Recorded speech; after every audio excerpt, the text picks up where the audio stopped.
What's going on YouTube? Trevor with Trevor Financial, back with another video.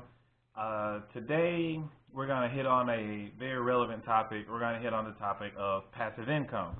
So firstly, what is passive income? Everyone has their own definition of what passive income is and how they go about it. To me, my personal opinion, passive income is any income that requires a minimal amount of effort that you can get and be able to automate it basically to make it do its own thing. So everyone, again, has their own idea of what it is. Everyone has their own idea of what it could be, vice versa, but that is just my personal opinion. So today we're going to go over about 6 or 7 ways of passive income that you can do starting out as an investor that I did when I started out as an investor and that I'm currently doing now, that has either brought me in more money or helped me get closer to bringing in more money. So first, I'm going to go over YouTube. I mean, that seems to be the most common thing to do these days. Everyone's getting onto it. It's a great platform to build money. You can go in there, you can explain stuff, you can go about what you're passionate about, and you can make a little bit of money in the process of doing it. Now, with YouTube, you can't just go in there and say, I want to make YouTube videos. You put no effort into it. You just don't put any information.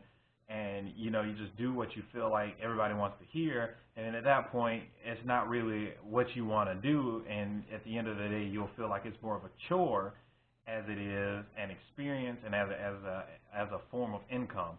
So with YouTube videos, you choose a topic that you're extremely passionate about, that you know a lot about, that you're highly knowledgeable in, and you go with that, and then you branch off of it. So you take advantage of your knowledge and what you know, and you use that as your platform of growth. Now, when making YouTube videos, great content only comes as good as the title. And yes, the title makes about 90% of the video, to be honest. Because if you have a video that's posted, for instance, this investment video about the 7 ways to make passive income, which will probably be like right there somewhere, that right there will bring me in revenue for years to come because of the wording. If you're looking for ways to invest in passive income, you're going to Google, ways to invest passive income, ways to make passive income. And 9 times out of 10, my video will be listed within that list somewhere because it has a relevant title. Now, if I just said, blog number 2 or blog number 3, that really won't bring me any revenue because it doesn't have a relevant title.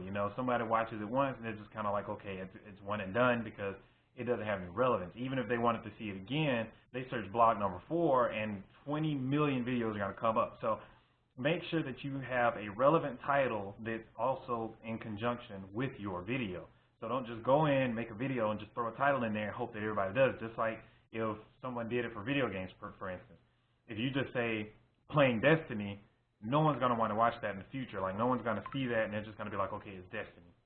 Now, if you say it playing Destiny, doing the raid of the Taken King, then if someone wants to see that specific raid, now you stand out from the rest because you have specifics in your title.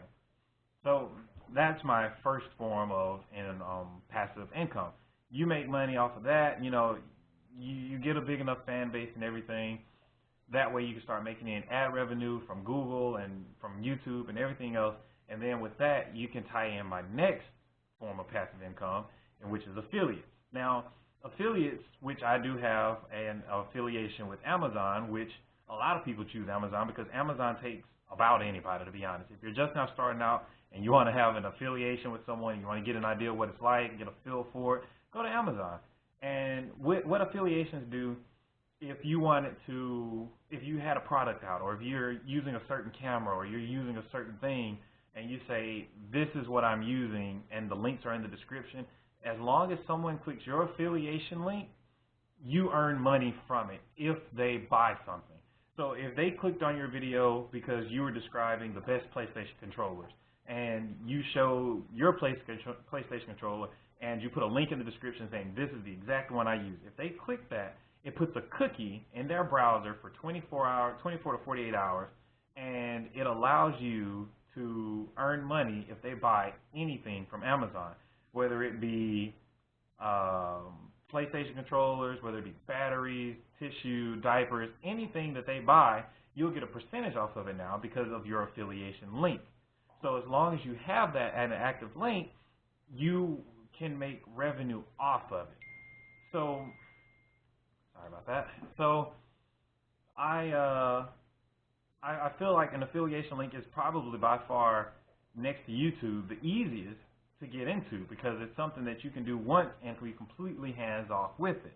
Now, the third form of passive income that I feel like is highly relevant and easy to get into is writing. Write. Whether it be blogs or whether it be books, those are other ways to bring in money.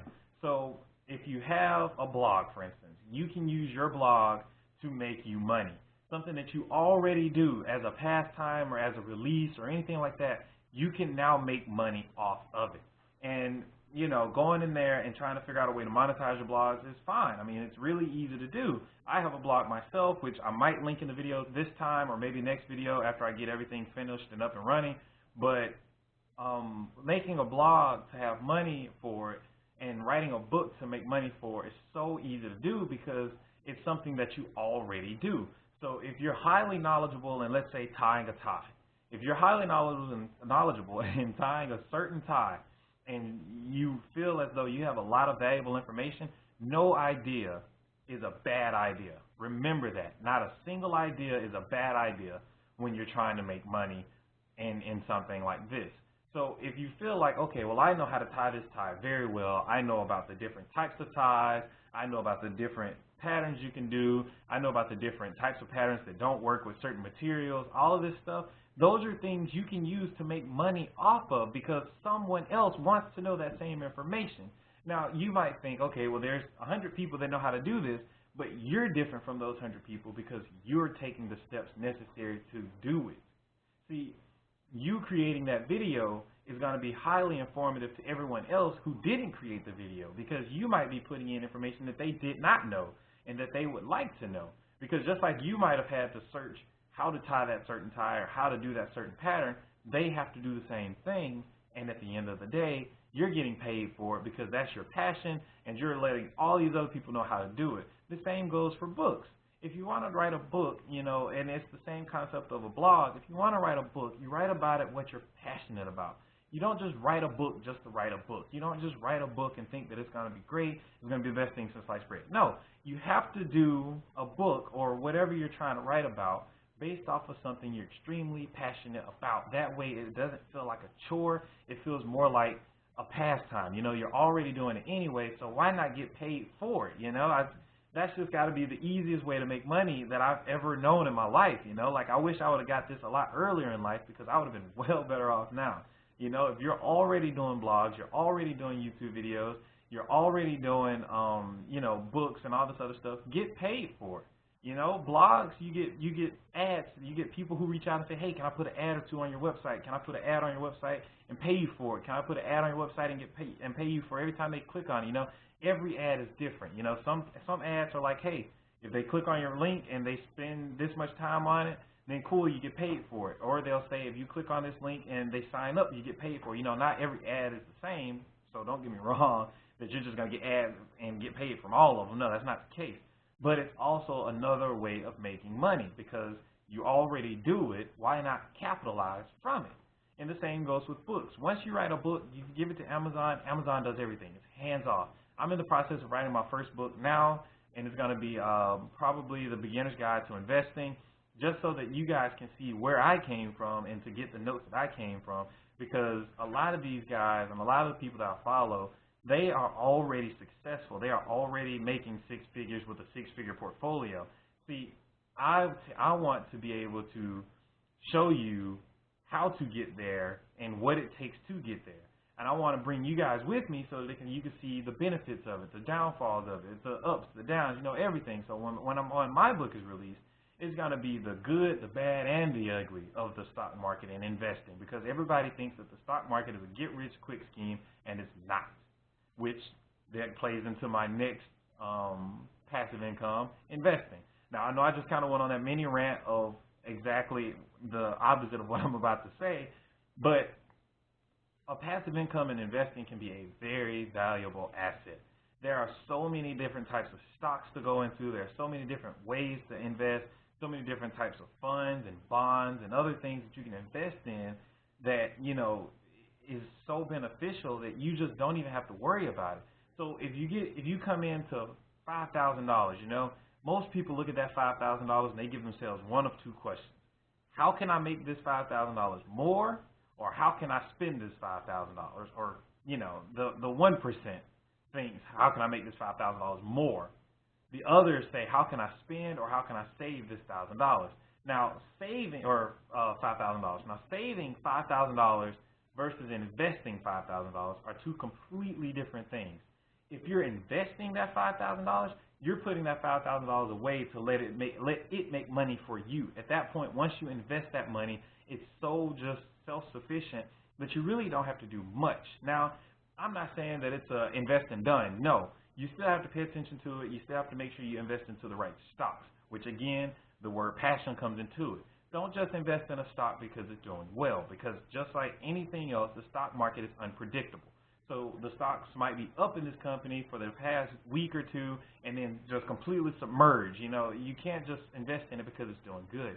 You find something you know about, you find something you're passionate about, and then you invest into it.